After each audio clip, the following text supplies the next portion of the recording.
Libro Biogestión, Salto Genético Organizacional, segunda edición, escrito por Juan Pablo Ramírez Galvis. Capítulo 2. Gerencia inmunológica. En los seres biológicos existe un proceso automático e inconsciente de autorregulación a cargo del sistema inmune, el cual contiene la información específica para detectar y contrarrestar todos los efectos adversos de los agentes del entorno, preservando así la homeostasis y salud del organismo. Retornando nuevamente a la visión de la complejidad que define a los elementos como un proceso inacabado, con constante creación-destrucción. Cada vez que respiramos evitamos la muerte, pero con la salvedad de su individuación, es decir, sin perder su identidad a través de cambios parciales en tiempos dispares. Es claro que el mapeo del mundo se puede generar a manera de redes con relaciones hacia nodos en los cuales convergen interfaces de diversas índoles. De tal manera, para explicar las escalas de lo macro, superior al kilo, lo meso, del mili al kilo, y lo micro, inferior al mili, se superponen diversos niveles de red, cada uno con sus tipos de interacciones como se detalla a continuación. 1. Interfaces entre planetas, satélites, planetoides, estrellas, cometas, meteoros y asteroides. 0. Interfaces entre humanos, máquinas, naturaleza y naturoides, explicados en el capítulo anterior. -1. Interfaces entre biomoléculas, compuestos inorgánicos, nanopartículas y bits. -2. Interfaces entre átomos de metales, metaloides y no metales. -3. Interfaces entre quarks, leptones y bosones. Es así como se van atravesando las fronteras entre la mecánica cuántica, la química, la biología, las ciencias sociales, económicas y administrativas y la astrofísica. Paralelamente a este hecho, se presenta una información internodal que trasciende por las 5 dimensiones que configuran la realidad perceptible, aclarando antes que en términos reales son inseparables, pues en algún punto siempre se interdefinen. Dimensión 0, el punto, en ocasiones visto como la muerte de un sistema. Dimensión 1, la línea, con un grado de libertad como movimientos verticales, horizontales o diagonales, entendiendo que la rectitud de la misma solo puede concebirse aparentemente desde la idealidad matemática, puesto que el planeta ya de por sí presenta una curvatura que afecta la expresividad de los trazos. Dimensión 2, el plano, que con 2 grados de libertad genera ángulos y la posibilidad de medir áreas, constituyendo a la vez formas de lenguaje como el escrito. Dimensión 3, el sólido, con 3 grados de libertad, formando profundidad y la posibilidad de medir volúmenes, incluyendo de forma estática estructuras como las 14 cristalinas. Dimensión 4, el tiempo, que articula el movimiento y el acontecer, como los movimientos lineales, angulares y orbitales. Dimensión 5, la energía, impulsando las trayectorias mediante trabajo y como sustrato para la materia, como los gradientes eléctricos y de temperatura. Este triplete espacio-tiempo-energía configura un continuo incomprensible, para lo cual como recurso metodológico se instaura el análisis mediante estados, tal cual como ocurre con la caracterización sólido, líquido, gaseoso, coloidal y condensado Bose-Einstein. En otras palabras, los fenómenos se cuantifican en estados discretos para luego extrapolarlos y armar nuevamente los patrones continuos del sistema. De facto, en este vaivén de informaciones se constituyen 2 tipos de sistema, el regulado y el evolutivo, dependiendo de si mantienen la misma información o si ésta va aumentando sus grados de libertad, como ocurre en los casos de especiación. Sin embargo, independientemente de su categorización, estas redes siguen los principios citados a continuación. 1. El libre albedrío se presenta dentro de los componentes en el mismo nivel, pero no hacia un nivel superior. Por ejemplo, la extinción de la Tierra no implicaría el fin del universo. 2. Con la interdefinición de componentes heterogéneos van apareciendo propiedades emergentes.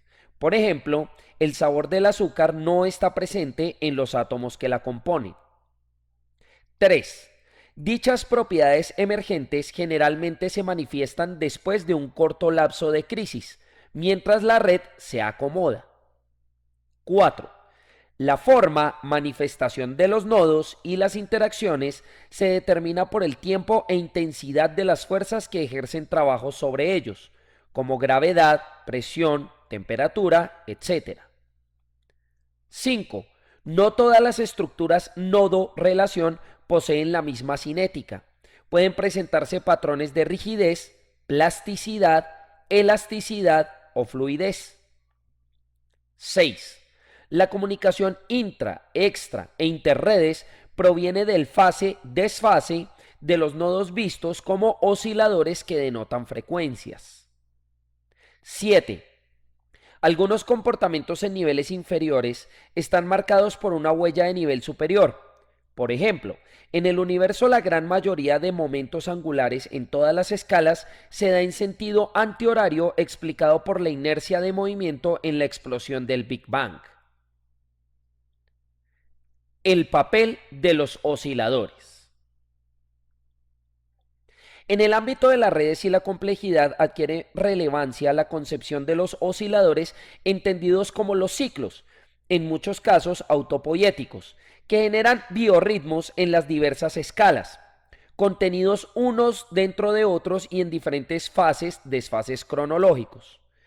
Es así como aparecen en relación a la rotación de la Tierra los denominados infradianos, superiores a 24 horas como el periodo menstrual, circadianos una vez al día como el ciclo sueño-vigilia y ultradianos varias veces al día como la digestión de los alimentos. Así, los sistemas especialmente controladores de biorritmos en el cuerpo humano son el nervioso, que incluye lo sensorial sensitivo, el endocrino, constituyendo lo hormonal, emocional, glandular, y el linfático, que circunscribe principalmente a lo inmunitario. Ello explica a su vez la práctica de la cronofarmacología, que se basa en la administración de medicamentos, en la dosis y con la periodicidad adecuada en relación a las ventanas de oportunidad biológicas para aumentar su potencial de acción. Consiguientemente, las mencionadas propiedades emergentes son el efecto de la puesta en fase de osciladores heterogéneos que dan un resultado sinérgico no explicado desde su individualidad. Pese a lo anterior, no se está afirmando que se requiera de una relación de vecindad para que ocurra dicha interdefinición, dado que existen resonancias que generan sincronización a distancia, como el comportamiento neuronal en el sistema cortical del cerebro, que exhibe patrones en diversos lóbulos para una sola respuesta sensomotriz. Contrariamente, se pueden presentar desfases entre osciladores estableciendo un conflicto de intereses, para lo cual el de mayor alcance expresa pulsos inhibitorios para los demás. Por ejemplo, cuando los sistemas nervioso y endocrino inhabilitan la comunicación de un grupo celular mediante endorfinas al alcanzar umbrales de dolor muy elevados. La explicación ofrecida en esta subsección da cuenta de la transversalidad comunicacional intra, extra e interredes proveniente de la expresividad que pueden tomar sus nodos, originando un trasfondo concerniente a los gradientes, definidos estos como magnitudes diferenciales que generan intercambio de materia o energía en una frontera, como los de temperatura, concentración, presión, velocidad y polaridad, que mediante trabajo mueven a los osciladores en el tiempo, a la vez que afectan su forma-función. Estos gradientes flanquean las fronteras nodales desde múltiples ubicaciones, como los iones de potasio, cloro y sodio, que penetran paralelamente en los canales selectivos de la membrana celular desde diversos puntos, teniendo en cuenta diferenciales de cargas, más y menos, y de concentración. Desde otro ángulo, es oportuno traer a colación la definición de onda desde la física como la propagación de energía a través de un medio que es producida por la acción de un oscilador. Ellas pueden ser estacionarias armónicas, como el oleaje de una piscina producto de una fuerza mecánica que empuja el agua a intervalos regulares de tiempo, así como el flujo de iones en la sangre dados los movimientos de sístole y diástole del corazón. O inarmónicas, como un electrón libre que vibra a la frecuencia que se le antoje o a las turbulencias en un líquido o gas. Una u otra clasificación depende de si dicho oscilador está confinado, si su ritmo y energía están fuertemente regulados por un espacio red o no. Tal cual como lo explica Luis de Broglie en su estudio de la dualidad onda-corpúsculo, si a una vibración confinada se le colapsa de alguna manera, suponga ilustrativamente ponerle un dedo encima, inmediatamente se empieza a comportar como un nodo oscilatorio. Y si se libera de dicha imposición, ahora quitarle el dedo, retorna a su conducta como onda. En otras palabras, no son causa-efecto, sino dos formas de una misma esencia. ¿Para qué sirve esta explicación? Resulta que un nodo se puede censar o medir a través de las ondas que genera como si se tratase de una señal o huella que expresa su actividad.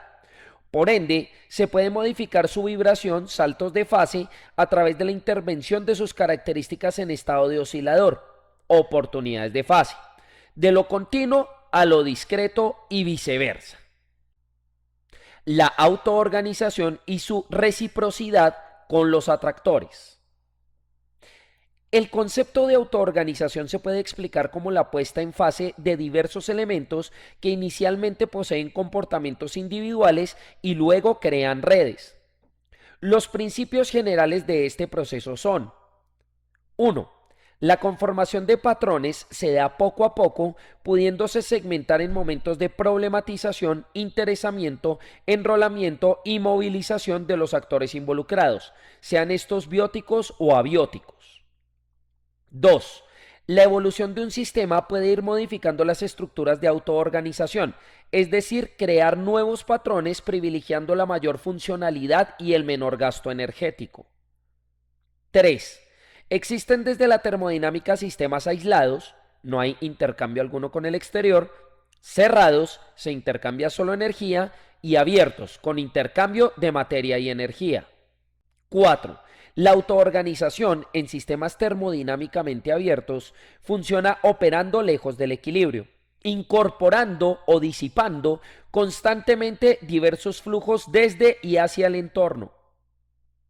5. Las relaciones generadas siempre seguirán una conducta no lineal. Por ejemplo, las luciérnagas macho, Lampiris noctiluca, emiten un destello con cierta periodicidad. Si una serie de especímenes aislados empiezan a congregarse, se autoorganizan de tal manera que perciben el disparo de la luz de sus vecinos e intentan sincronizarse con ellos. Después de un tiempo todos centellean a la par y esto les servirá para atraer a un mayor número de hembras. Cabe añadir que el estudio de las estructuras disipativas evoluciona aún más el concepto, pues con diversos experimentos se ha comprobado que entre más se aleja un sistema abierto del equilibrio, más se hacen notorios los patrones de autoorganización, presentándose también comportamientos ondulatorios, tal como lo resalta el químico y físico Ilya Prigogine. Por citar un caso, el estudio de la inestabilidad de Benard, que consiste en tender una capa horizontal de líquido viscoso como el aceite de silicona, con una diferencia de temperatura entre la superficie exterior y el fondo. En un primer escenario, cuando la capa inferior se calienta de manera uniforme, el líquido en sí permanece en reposo e invariable. Sin embargo, ante un incremento crítico del gradiente que distancia la temperatura entre ambas partes, producido por un fuerte aumento térmico en la capa inferior, el flujo constante de calor es reemplazado por una convección que revela un patrón de colmena. Esto sucede porque el líquido caliente sube por el centro de las células, mientras que el más frío se escurre por las paredes. De esta manera se actualiza la concepción pretérita de la termodinámica, que precisa a la disipación como la porción de energía que no se convierte en trabajo útil, contraria a la exergía, hacia una redefinición como fuente generadora de metaestabilidad para los sistemas abiertos. ¿Qué pasaría si los seres biológicos no eliminaran el exceso de calor a través de la piel y del sudor? Probablemente quemarían los tejidos internos como si ellos estuviesen expuestos a un horno. Ahora bien, las redes se organizan en torno a los denominados atractores que se expresan como fuerzas a manera de campos, es decir, que aumentan o disminuyen su intensidad acorde a la distancia. Ejemplo de ello son las taxias, un perro que orina un árbol dejando señales para los demás, y los tropismos, como la dispersión intencionada del polen en el diente de león, Taraxacum officinale. Aquellos se pueden clasificar en 1. Cíclicos. Constituyen bucles o espacios orbitales controlados. Por ejemplo, la Tierra girando sobre su propio eje o el flujo sanguíneo dado por la sístole diástole del corazón. Se dice que son productores de tiempo pues su vigencia se establece dentro de cada iteración. Por ejemplo, el presente del planeta como 24 horas, dada su rotación, o el presente del sistema sanguíneo como 0,8 segundos dado el pulso cardíaco, siendo más fácil predecir patrones de osciladores en escala macro a bajas energías. 2. De refuerzo. Expresan campos expansivos o contráctiles, representados como una espiral proveniente de proporciones alométricas o logarítmicas. Por ejemplo, los vórtices de agua cayendo a un sifón. Se dice que son destructores de tiempo cuando el vector dirige los comportamientos hacia lo estático. Por ejemplo, un péndulo que se detiene resultando en un presente de dimensión cero o puntual. 3. Extraños. Se asocian a los números complejos y poseen la característica de generar bifurcaciones e intermitencias de orden caos. Por ejemplo, un árbol que se ramifica iterando patrones en forma de Y a diversas escalas o los modelos de turbulencia en los líquidos y gases. Al igual que los cíclicos son generadores de tiempo y como se verá en el siguiente capítulo, se relacionan con las estructuras fractales. La autorregulación y la resiliencia en las redes. Después del acoplamiento de varios elementos a manera de red autoorganizada y caracterizada por patrones específicos de sensado-respuesta, es imperativa la generación de mecanismos de autorregulación que aseguren la permanencia relacional entre dichos nodos a lo largo del tiempo, teniendo en cuenta 1. Las formas para retornar a estados eficientes de forma, función, energía y comunicación luego de la acción de perturbadores de toda índole, optimizando los estados de relajación del sistema. 2. El mantenimiento de las variables intrínsecas en unos márgenes de tolerancia específicos, como sucede con los niveles de salinidad en el organismo. 3. La distribución de los procesos para garantizar la individuación. Preservación de la identidad de la red pese al cambio. 4. En ocasiones, el sostenimiento de los flujos autopoyéticos.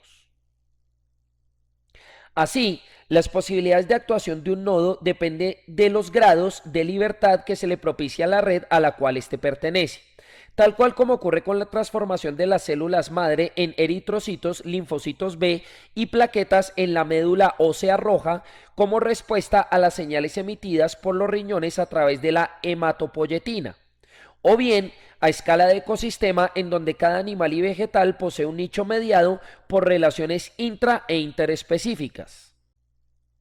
Sin embargo, no hay que caer en el error de concebir dicha autorregulación como un proceso de tensión estática sobre cada uno de los nodos.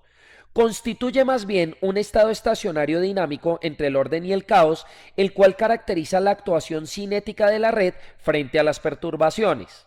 Por ende, ante una modificación de los patrones procedente del entorno, se pueden dar dos escenarios: un nuevo momento metaestable en homeostasis o la ruptura de la red.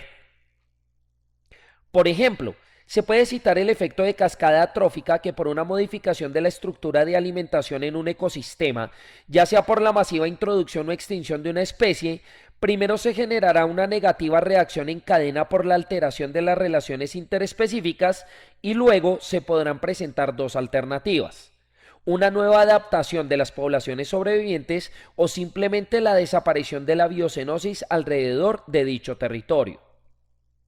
Así, el estado de metaestabilidad se puede comprender como la rectificación constante de las magnitudes intervinientes en un proceso, mediante iteraciones, en donde el primer eslabón que pone en marcha al ciclo, a su vez se ve influenciado por el último del ciclo anterior, a intervalos sucesivos, siguiendo con el principio de recursividad organizacional que propuso Edgar Morin en 1990. Por ejemplo, cuando una persona está aprendiendo a montar bicicleta, lo más probable es que le cueste sobrellevar las fluctuaciones en el equilibrio, maniobrando bruscamente el timón y por lo tanto oscilando fuertemente la llanta delantera. Sin embargo, en la medida que la pericia aumenta, la realimentación se va incorporando al proceso mental hasta el punto de poder mantener una línea recta al conducir. Retornando al concepto de los atractores visto anteriormente, resulta que ellos al interactuar a manera de campos van generando unos límites de fase en donde se pueden presentar saltos de los nodos hacia la actuación de otra fuerza análoga, tal y como ocurre con los electrones de valencia, que por encontrarse en el último orbital pueden configurar enlaces iónicos o covalentes, dado un delta en las electronegatividades de los átomos adyacentes de referencia. De esta manera, es posible deducir que si los nodos de una red se encuentran en el límite de fase de un atractor, van a ser menos resilientes frente a las perturbaciones del entorno. Es decir, que por un pequeño cambio de la magnitud en uno o varios gradientes de influencia, se despliegan grandes transformaciones, citando casos como el del calentamiento global, que posee una sensibilidad significativa por el aumento de cada grado centígrado en la temperatura atmosférica. Caracterización de las ondulaciones. Como ya se mencionó anteriormente, la dualidad onda-corpúsculo permite comprender que el ritmo, energía de un oscilador se puede censar mediante los pulsos generados por este en un medio de propagación constituyendo una señal. Así es posible detectar tres características primordiales. 1. Amplitud, como la distancia entre el punto más alejado, cresta o valle, y el punto de equilibrio o medio de la onda. Enfatiza en la magnitud potencia de la señal que puede ser medida en unidades de voltios, grados de temperatura, partes por millón, pascales, etc. 2. Frecuencia. Cantidad de veces que se reitera, divide la onda en una unidad de tiempo establecida. Se mide en hercios y establece la selectividad de la señal que se desea estudiar. 3. Fase. Concordancia o discordancia entre dos o más ondulaciones dado su momento de inicio. Se asocia a la recepción atrasada adelantada de una señal respecto a las demás. Un proceso metódico para generar la caracterización de estos factores es la denominada transformación de Fourier, denominada así en honor a su creador, Joseph Fourier, la cual consiste en la descomposición de una onda compleja en varias primarias con base en la premisa de refuerzo-anulación de las crestas y valles. De igual forma, se conciben dos gráficos, uno basado en el tiempo y otro en las frecuencias. Complementariamente, a este modelado se le atribuye la capacidad de discriminar la información relevante de un oscilador de interés de la irrelevante, por lo que se utiliza análogamente en el diseño de filtros para las señales que se clasifican acorde a 1. Frecuencia captada, paso alto, paso bajo, paso banda y banda eliminada. 2. Función de transferencia, proceso de conversión de entrada-salida. Butterworth, Chebyshev 1, Chebyshev 2 y elíptico. Tecnología aplicada. Pasivos, únicamente atenuadores de frecuencias no requeridas, y activos, generadores de ganancia de frecuencias requeridas y atenuadores de las demás. 4. Métodos estadísticos, cuando la señal y el ruido están en la misma frecuencia. Promediado, regresión múltiple y simple, ARIMA y análisis gaussianos. De esta manera, censando las oscilaciones de los potenciales de acción, cambios de polaridad en las membranas celulares de los diversos tejidos producto del flujo de iones como potasio, sodio, calcio y cloro, y luego filtrando la información obtenida, es que se pueden conseguir imágenes biomédicas como el electrocardiograma, SG del corazón, electroencefalograma, EEG del cerebro, electromiograma, EMG de los músculos o electrooculograma, EOG de los ojos, etc. Un aspecto de suma importancia a tener en cuenta es la concepción de propiedades emergentes por la superposición y fase de las ondulaciones. Por ejemplo, los láseres, la producción de metabolitos relacionados a la catálisis enzimática en los organismos o la abstracción cerebral mediante la convergencia de la captación multisensorial. Sobre el sistema inmunitario. Ahora bien, es momento de ampliar el tema sobre el funcionamiento general del sistema inmune en el cuerpo humano. Para ello se cita el artículo de la revista Ciencia de México, ¿qué es y cómo funciona el sistema inmune? Para empezar, es importante comprender que cada individuo posee una inmunidad innata desde su nacimiento y otra adaptativa, que hace frente a los cambios de patrón propiciados por el entorno. En el primer caso están implicadas las barreras físicas como la piel y la mucosa, así como los neutrófilos y células NK o asesinas naturales en español. De otra parte, en el segundo caso, el proceso inmunitario está a cargo de los denominados linfocitos T y linfocitos B. Ampliando la primera categoría, se evidencia que esta protección frente a los agentes externos dañinos se hace de manera generalizada, es decir, sin personalizar el ataque, y a través de un control pasivo, activándose cuando casualmente entra en contacto con una bacteria, hongo o virus. Es así como se contrarresta de dos maneras a los antígenos, siendo digeridos por los neutrófilos o destruidos por la acción citotóxica de las células NK, ambos presentes en el torrente sanguíneo. Añadiendo a lo anterior, el hecho que existe una selección autorreguladora basada en la lectura del complejo mayor de histocompatibilidad CMH en adelante. Este es un código genético situado en el cromosoma 6 de las células que sirve de ID para determinar si es un elemento propio o ajeno al organismo. De esta manera, si el proceso de verificación del código falla, se activa el sistema inmune para atacar. Cabe resaltar que los antígenos se presentan generalmente como proteínas o en algunos casos carbohidratos, que son tóxicos para el organismo en cuestión y que pueden interferir negativamente en las rutas metabólicas. Estos por su naturaleza pueden ser exógenos, provenientes del entorno por inyección, ingesta o inhalación, endógenos como los virus que se incuban en el interior de una célula y luego emergen, y autoantígenos propios de las patologías autoinmunes que falsean el ID del CMH. Ahora, profundizando en la inmunidad adaptativa, se percibe que este mecanismo ataca a los antígenos de manera personalizada, por medio de los anticuerpos, a través de un control activo en busca de agentes con un CMH extraño y entrañando una memoria genética a largo plazo, más de 20 años, para optimizar la reacción del organismo frente a un ataque futuro propiciado por el mismo agente tóxico. A este segundo mecanismo le corresponden los linfocitos B, generados en la médula ósea, y los linfocitos T, que provienen del timo, un órgano localizado en el tórax por encima del corazón. Ambas células permanecen en un estado virgen denominado G0, en ausencia de contacto con los antígenos. Se caracterizan por tener un área de citoplasma reducida y un ciclo de vida corto programado en el sistema linfático. Cuando se enciende la alarma en el cuerpo por la presencia de antígenos, estos linfocitos cambian de su estado G0 y entran en el ciclo celular G0, G1, S, G2 y M. Respecto a los linfocitos B, existen dos subcategorías cuando son activados. 1. Células plasmáticas secretoras de anticuerpos. Pasan a una fase G2, la cual morfológicamente se caracteriza por un pronunciado retículo endoplasmático rugoso y un aparato de Golgi desarrollado, el primero relacionado con la síntesis y gestión de las proteínas y el segundo con el embalaje de las sustancias a distribuir.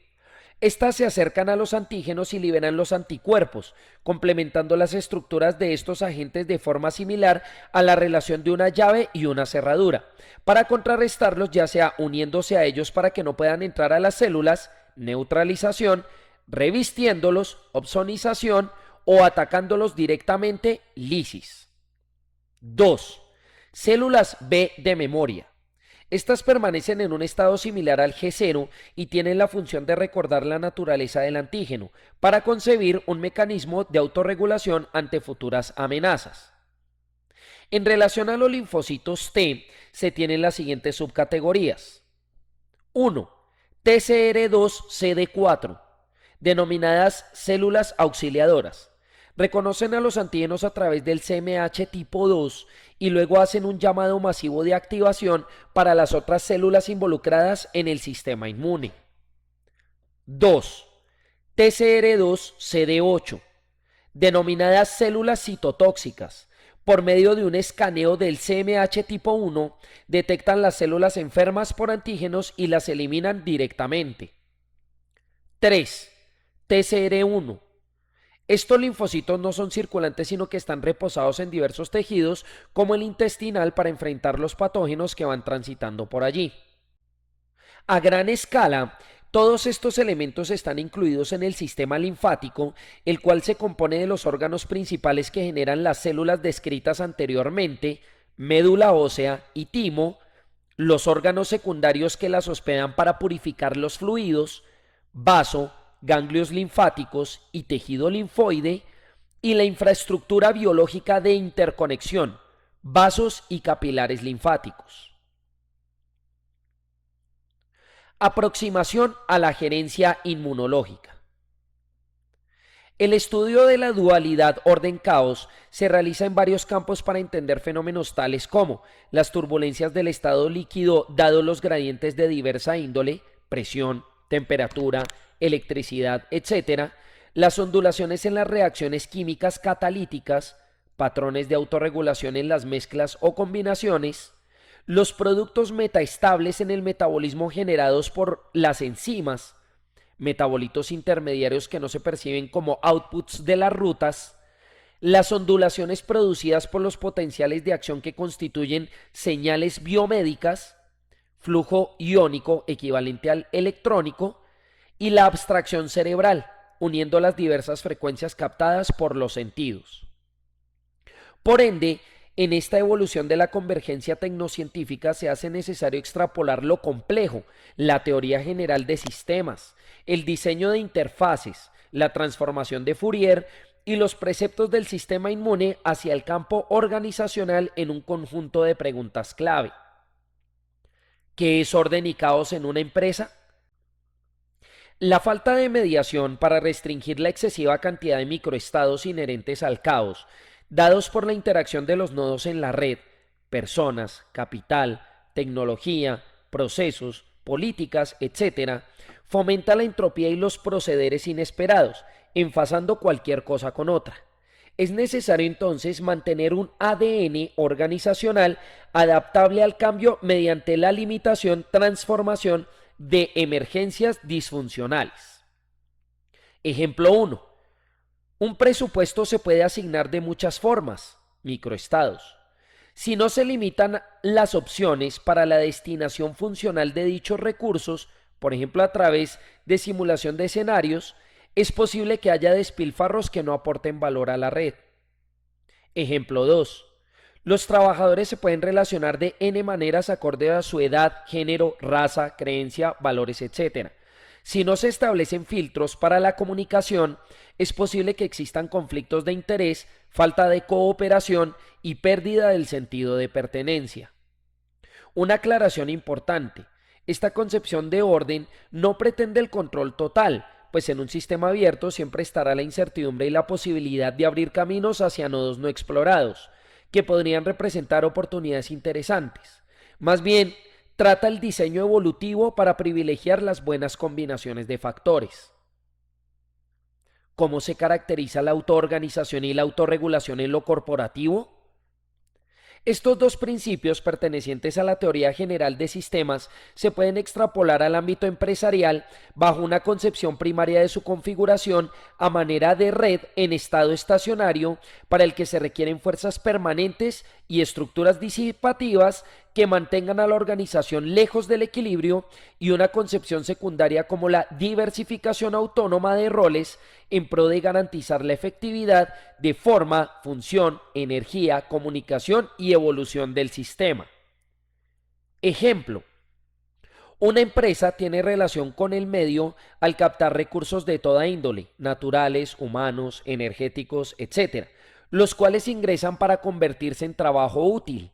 Sin embargo, en el metabolismo de un sistema abierto se requiere de la disipación de componentes que retornarán al entorno, lo que debería constituir una externalidad con impacto reducido, biodegradable, reciclable o reutilizable. ¿En qué consisten las oportunidades de fase? Como se definió previamente, las oportunidades de fase radican en la detección de variables que tienen alta influencia dentro de un estado discreto definido con la capacidad de modificar un patrón en el continuo. Ejemplo: los problemas a nivel de personal en una organización provienen de la constante interacción entre los individuos. Se puede entonces proceder a discretizar el conflicto en estados mediante la siguiente matriz, donde en términos de comunicación la eficacia representa que las personas hagan lo que se les pide, la eficiencia que entiendan las órdenes directrices y la empatía que haya camaradería. De otra parte, los estados que se pueden caracterizar a través de la matriz son los siguientes. 1.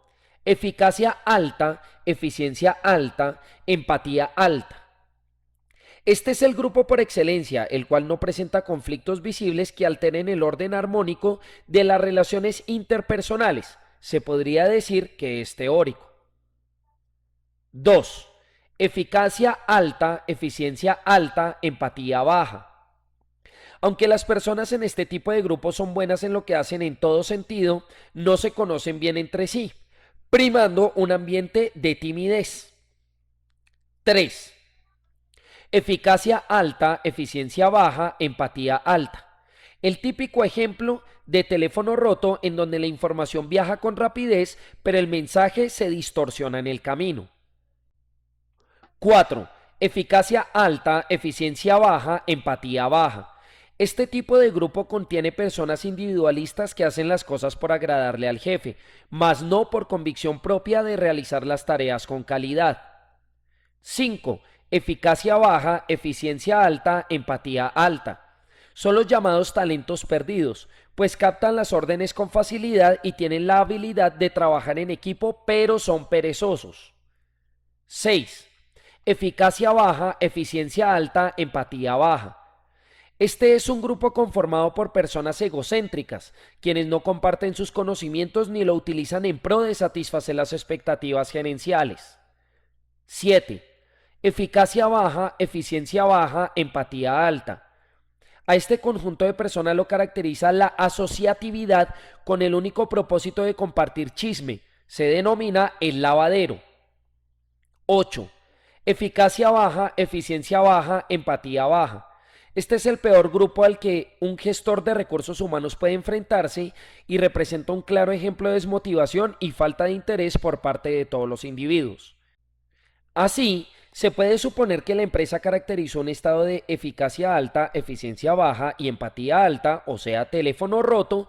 Por ende, la oportunidad de fase consistirá en intervenir el componente identificado como negativo o la incomprensión de las directrices para optimizar las relaciones en la continuidad, complementando algunas técnicas que permiten la identificación de estos potenciales de cambio mediante la discretización en estados son las matrices, las transformaciones de Fourier, los gráficos de redes con clústeres, el modelado de deformación esfuerzo para sólidos o materiales a través de elementos finitos, las umbralizaciones de imágenes, señales o thresholding, el diseño de escenarios en simuladores, los paretos que incluyen interacciones y los análisis de sensibilidad, entre otras.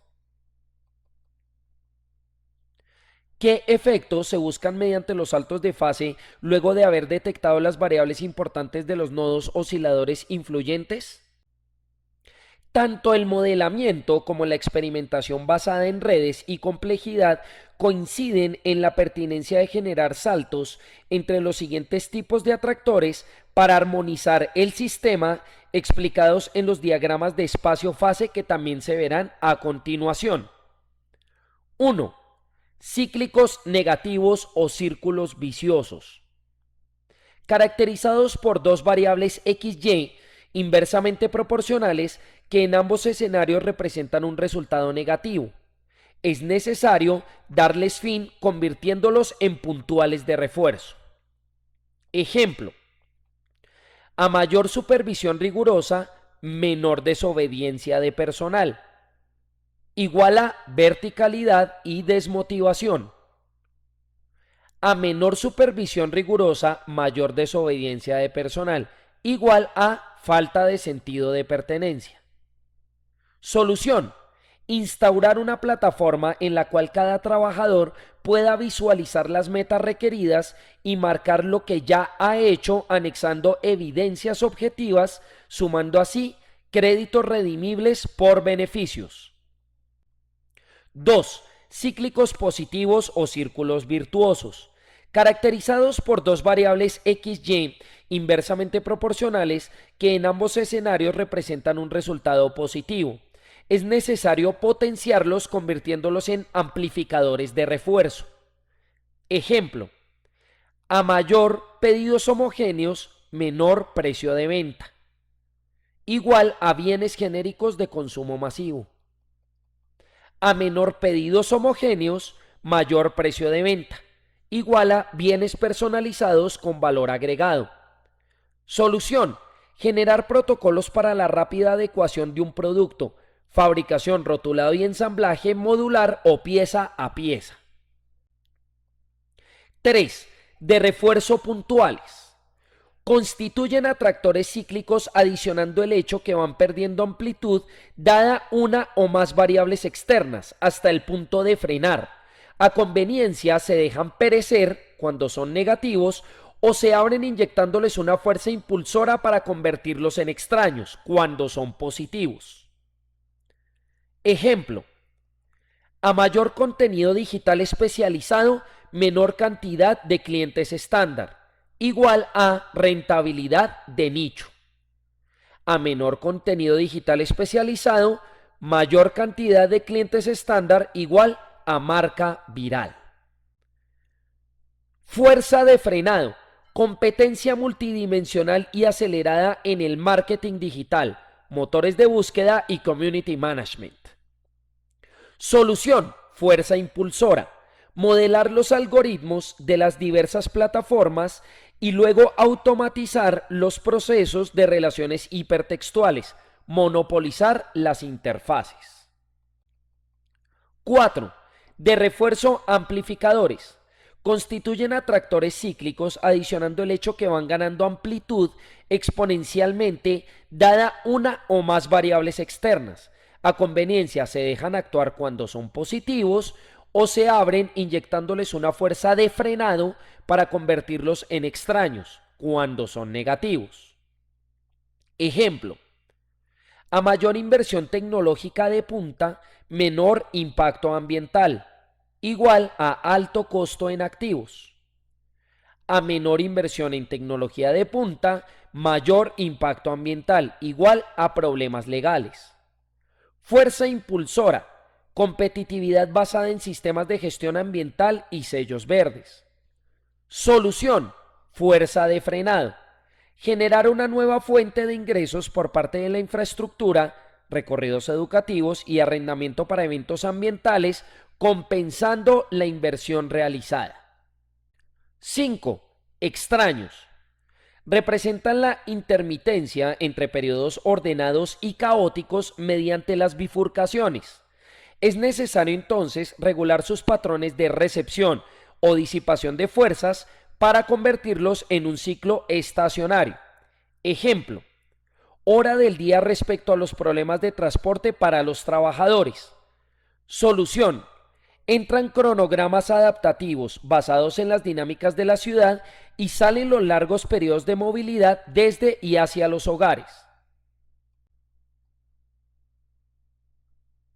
El mapa prospectivo de interfaces. Esta herramienta creada por Juan Pablo Ramírez Galvis, autor del libro, recopila todo lo visto en la unidad y sirve para conservar en un estado de salud permanente las relaciones a manera de red para cualquier tipo de empresa. Se detalla a continuación el paso a paso. Paso 1. Realizar un listado de las interfaces entre humanos, máquinas, naturaleza y naturoides detectadas tanto dentro como fuera de la organización, en el nivel mesoscópico. Paso 2. Clasificar dichas interacciones como variables intrarred para dinámicas propias de la empresa o extrarred como entorno. Es importante comprender en este punto que las variables extrarred representan los flujos que ingresan periódicamente al patrón como estimulantes y salen vía disipación para conservar el estado de homeostasis, tal cual como sucede con el cuerpo humano en relación al aire que se inhala y exhala o el alimento que se ingiere y se desecha de manera residual. Paso 3. Graficar el patrón generado por las variables intrarred con líneas sólidas y por las variables extrarred con líneas punteadas. Luego, sombrear los puntos críticos, los cuales son los nodos con mayor número de interacciones. Como se puede observar, los nodos generadores del patrón interno se encuentran inmersos en la complejidad entre el orden y el caos y con un componente evolutivo, expansión y contracción. Por ende, se configuran 4 cuadrantes a saber: expansión del caos, destrucción del patrón, nodos que representan rupturas potenciales de conexiones en la red por la alta probabilidad de difusión hacia la entropía, contracción del caos, sinergia adaptativa, interfaces que asignan un punto de giro para la evolución de la red, contracción del orden, perturbación del patrón, puntos específicos que presentan vulnerabilidad frente a los cambios poniendo a prueba la resiliencia de la red, expansión del orden, autoorganización fluida, nodos con conexiones estables y poca probabilidad de difusión hacia la entropía. Es imperativo entender que esta dinámica dual de orden-caos con movimiento en las 5 dimensiones, espacio, tiempo y energía, genera la constante reconstrucción de las redes que puede ser aprovechada para encontrar nuevos flujos hacia nodos emergentes e incluso singularidades, representando esto oportunidades de crecimiento interesantes. Paso 4. Caracterizar cada uno de los puntos críticos dado su comportamiento como atractor cíclico, de refuerzo o extraño por su cinética, rígido, plástico, elástico, fluido y por sus componentes dimensionales, espacio, tiempo, materia y energía. Por ejemplo, punto crítico número 2, humano-máquina. Es un atractor extraño con un comportamiento plástico que va a tener como espacio la calle 24 número 1277, como tiempo 6 meses y como materia o energía residuos sólidos. Paso 5. Identificar el comportamiento de la onda asociada a cada punto crítico teniendo en cuenta su frecuencia y amplitud. Más o menos para bipolar, más para monopolar positiva, menos para monopolar negativa. Por ejemplo, punto crítico número 2, con interfaz humano-máquina. Un atractor extraño a una frecuencia de 0,1666 ciclos por mes y una amplitud monopolar de 0 a 1,5 hectáreas. Paso 6. Realizar el proceso de discretización con base en la señal emitida por el oscilador, frecuencia y amplitud. Esto para determinar las oportunidades de fase, variables capaces de modificar los patrones. Por ejemplo, como la señal está caracterizada en hectáreas, se requiere hallar los factores influyentes en términos de esta magnitud. Por ejemplo, la relación volumen-peso para los diversos tipos de residuos sólidos encontrados. Paso 7. Diseñar estratégicamente los saltos de fase para cada punto crítico encontrado. Por ejemplo, al tratarse de un atractor extraño es necesario convertirlo a cíclico. Entran procesos de sinterización y vitrificación para los residuos con mayor rango en la relación volumen-peso y sale la dispersión de contaminantes en el ambiente. Paso 8. Esquematizar la prospectiva de la red luego de implementadas las estrategias utilizando el modelo de futuros múltiples. Para cada ítem se debe hacer un listado que contenga lo descrito a continuación. Retrospectiva es el pasado, condiciones iniciales de la red. Introspectiva, elementos que entran, saltos de fase diseñados. Extrospectiva, lo que sale, son los problemas asociados a los puntos críticos. Prospectiva, el futuro que se divide en posible, circunstancias poco probables que podrían impactar a la red. Plausible, tendencias externas que pueden limitar los resultados esperados. Probable, oportunidades y amenazas proyectadas con evidencias objetivas. Preferible, el escenario que se espera alcanzar. Paso 9.